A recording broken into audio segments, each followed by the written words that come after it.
And I think he's basically saying at the end of the day, like, why'd you review that and said it was okay? To which I would respond, sir, we're in the 4th generation of K-pop. I don't know what you're going on about. Hi, welcome. My name is Angelina, and today I wanted to talk about BLACKPINK's B-side track, Pretty Savage. Notably, mostly the choreography and the immense backlash that it has been receiving. So usually I review title tracks and I do a little series called Why It's Familiar, which a lot of people dislike the title of, and I don't understand. I find so much comfort within familiarity, but I guess some people just don't feel the same way. But I don't often review B-side tracks. In fact, I don't think I have ever actually yet. So I thought today we could make an exception for our faves, BLACKPINK. Will I bring 21 into this? I mean, the night is still young, so you never know, especially with my unpredictable nature. So before anyone comes to my Blink card, I will be critiquing the choreography, expressing my thoughts on the song, and it really doesn't come from a place of hate. So hold your f***ing tongue. I'm kidding. But that's the thing. You are allowed to critique things. You are allowed to not vibe with something, to not like something. You absolutely do not need to love everything that your idols put out. And you are allowed to do so without trying to ruin someone's life. Like, trust me, it's possible. And I saw this on Keel's Instagram. He is the choreographer, or seemingly a lot of people thought he was the choreographer for Pretty Savage, and he basically wrote, when you open Twitter on Saturday night to see your name is trending 4th worldwide with over 25,000 plus faceless accounts telling you to for choreo that's not yours. And you know, I myself have woken up one too many times to something similar to that, so I can relate. Maybe not to, well, 25,000. Maybe I can relate. Not the trending thing, but you know. But then he kind of explains the whole story behind it. He doesn't mention BLACKPINK. I feel like maybe there's an NDA, like a non-disclosure agreement, that he can't specifically say anything about BLACKPINK, but he did say that there was a song that was released and he was contacted to do the choreography for that song. And that only 20% of his choreography was used, which is to be expected for K-pop companies, because he also explains they tend to contact a lot of choreographers, and on top of that they have their own in-house choreographer. So in theory, one dance could have many choreographers that contributed to it. And I think he's basically saying at the end of the day, like, why'd you review that shit and said it was okay? So like, why are you coming at him? I agree. Like, if the choreography is really that bad, like, it still had to go through YG. They still had to spend however much time learning this choreography. So somewhere along the line, you know, if someone really thought that this was really shitty choreography, that this was really awkward choreography, from the beginning, the company could have said something themselves. Don't get me wrong, I thought the choreography was quite awkward, but apparently YG didn't. But yeah, basically he was trending on Twitter, and I saw a lot of the hate he was receiving as well. A lot of really disgusting things that people were saying about him. Like, seriously, so many people hated the choreography. I even asked you guys what you thought of Pretty Savage, and I think the consensus is that a lot of people love the song, but the choreography didn't match the vibe, or the choreography was just plain awkward.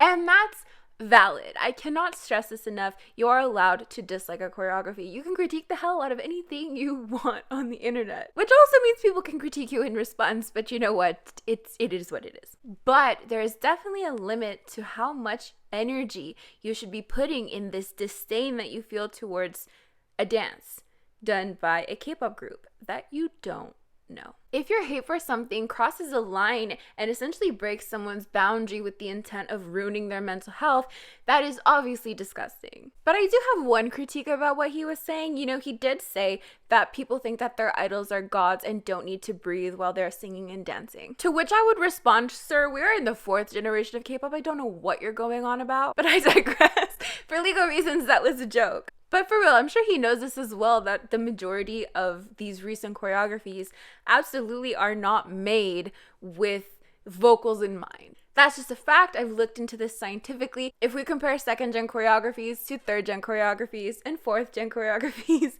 it's definitely night and day. And before anyone gets mad at that, this stuff exists back then.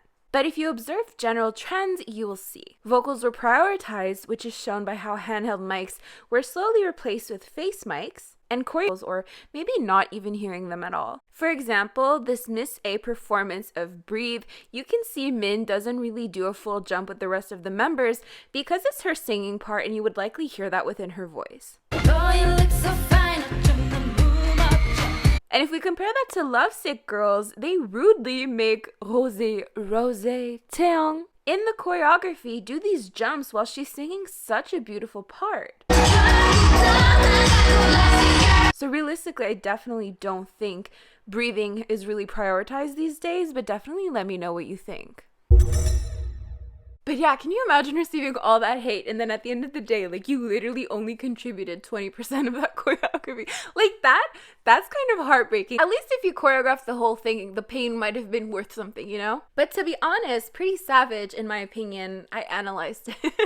Obviously, because I'm doing all Blackpink dances are the same part 3, title pending. But for me, Pretty Savage, it did have odes to older choreographies, like the do-do-do-do thing, or choreography at all compared to the rest. So to me, it makes sense that he only did 20% of that. But yeah, with that huge preface out of the way, now I would like to share with you my thoughts on the choreography. But before we get into my thoughts, and I am very fully aware that I'm 15 minutes into filming, but before we get started, don't forget to like this video or leave a dislike. I'm not too picky. And you can also comment to help the algorithm, because honestly, this channel will die. I just want to kind of prolong that as much as possible, at least in.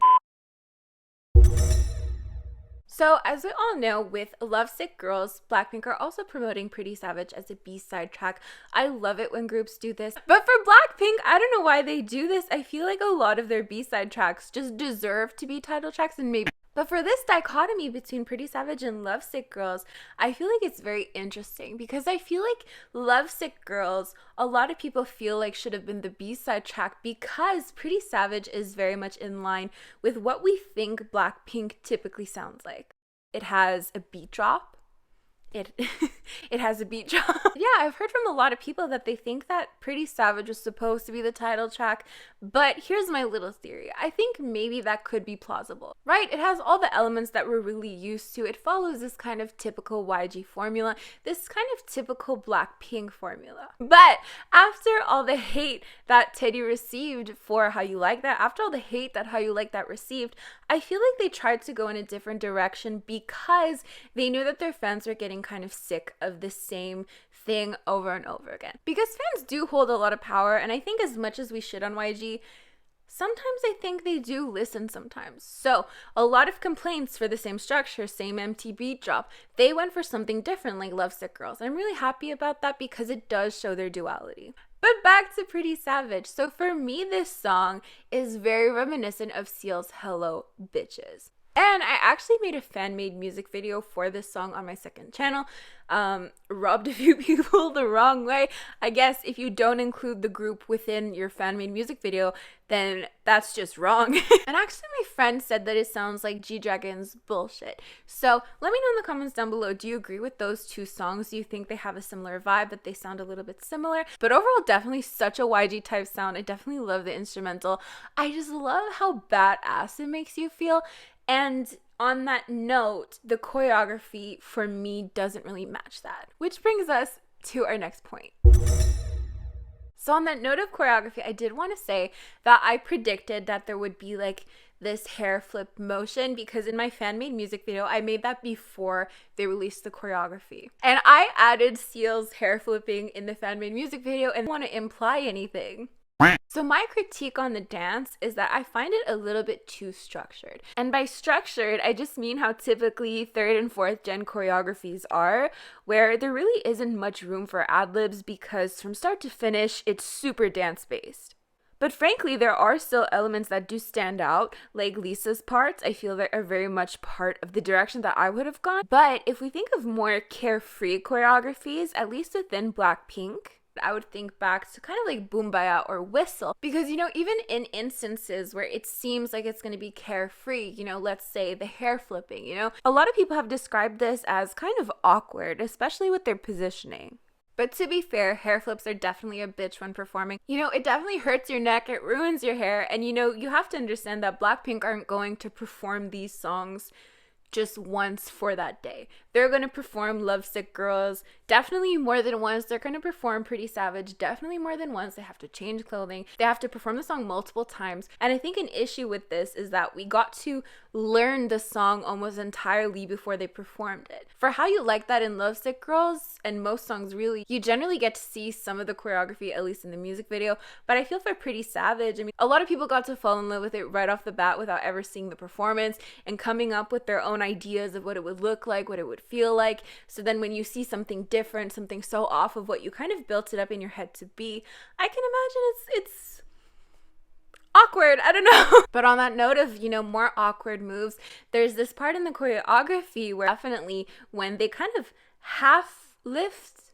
Rose into the air, like it looks like they're going to properly lift her, but then it's like a half jump. I don't know. But I've definitely also heard some people say that these awkward moves come off to them as being more quirky. Like for me, How You Like That I thought was really quirky, and I'm sure maybe some people thought it was awkward as well. So obviously it is still super subjective. But I don't hate everything about the choreography. I do think there's some really cool elements. Of course, the hip movements, I'm all about that. And then that opening move where they're kind of pretending to play the piano, I thought that was really cool as well. But I definitely wonder if this song wouldn't have benefited from, a more carefree choreography, maybe something a little bit less choreography based. I know that's so scandalous to say in this here 4th generation of K-pop, but I think they should have went a little bit more second gen with this. I'm not saying that because second gen was better. I'm just saying that because the overall vibe of the song was more in line with what they would have done. Or if you do want something, quote unquote, a little bit more structured, I feel like something along the lines of Tali by Hyorin would have been nice as well. But yeah, definitely let me know in the comments down below which choreographies, if you can name any, do you think would have fit the vibe? Or do you like the dance perfectly as it is? I just think that new age K-pop kind of underestimates how fans would react to a simpler choreography. Because I'm sure we've all seen a song that is kind of really soft or kind of really doesn't need a choreography, but there is a choreography anyways, and I think that's because K-pop wants to keep people's interest all the time, like a constant need. So you end up getting choreographies for songs that really don't need one. Sometimes I feel like K-pop forgets that fans would be more than happy to just have their idols sitting down and singing their favorite songs live. Or is that just my second gen ass? And again, don't misunderstand this. Like, I don't hate the choreography. I just have critiques of this. And I think it's healthy to have conversations about these things without resulting to going into people's spaces and making them feel really shitty. But yeah, the last thing that I wanted to talk about is probably the most controversial thing. Like, 21 comparisons, whatever, been there, done that. But this I'm actually scared to say because I've heard horror stories. And that is the fact that I think it's Lisa who says BLACKPINK in your area. Don't at me. You know what? Let's take a listen. I don't think I can play the audio, can I? That's Lisa. To be fair, it could be a mix of both of their voices, but I definitely hear Lisa a lot more than Jisoo. And I know a lot of people are really passionate, and I feel like a lot of people are going to say that they confirmed it themselves, that it was Jisoo that actually said that. But this is fishy like, just like the ice cream lyrics, ice cream chillin'. So yeah, that is basically it for this video. Thank you so much if you made it this far. Don't forget to let me know what you think of Pretty Savage, and you can check out my listening party over on my second channel. Don't forget that you can also join my channel members by clicking the join button next to the subscribe button. This is basically a monthly membership where you can help support me while getting a cute Kevin emoji next to your name. Depending on the level, you can get sneak peeks or even see videos earlier than anyone else. These are the lovely individuals who help support my channel on a monthly basis. Thank you so much for your support. As for me, I'm gonna get going. I accidentally swallowed face wash. I was washing my face in the shower, and then I opened my mouth and it had a bubble film over my mouth, and then I breathed in, and then I was dying. I was literally choking. I don't know if it's the chemicals in the face wash because it's an AHA or fucking glycolic acid type shit. And I just I couldn't breathe, and it my throat still hurts from it. Anyways,